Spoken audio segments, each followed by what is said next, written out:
පුරසඳ බොඳ වී ගලන වෙලාවක සිනාමුහින් පුරසඳ බොඳ වී ගලන වෙලාවට යන ගීතය මා නිර්මාණය කළේ සංගීතවත් කළේ WD ආරිසිංහ නැමැති අපේ දිවංගත ප්‍රවීණ කලාකරුවා වෙනුවෙන්.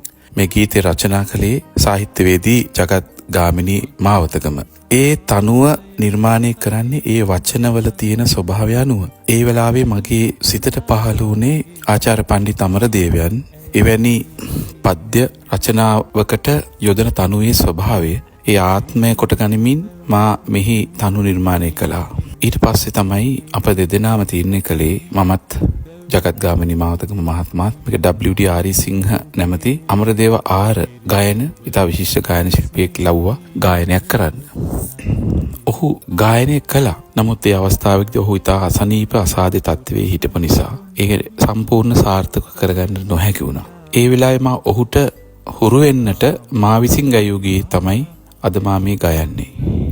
ඉතින් මම හිතනවා එහි අරුත පැරණි මතකයක් නැවත සිතට නැගුණත් එය වැඩෙන්නට නොදී යටපත් කරගන්න දරන උත්සාහයක් වගේම මට තව සංවේදීව දැනෙනවා WD ආරිසිංහගේ මරණය තුලින් ඔහුගේ හඬ අපට අහිමි වුණා.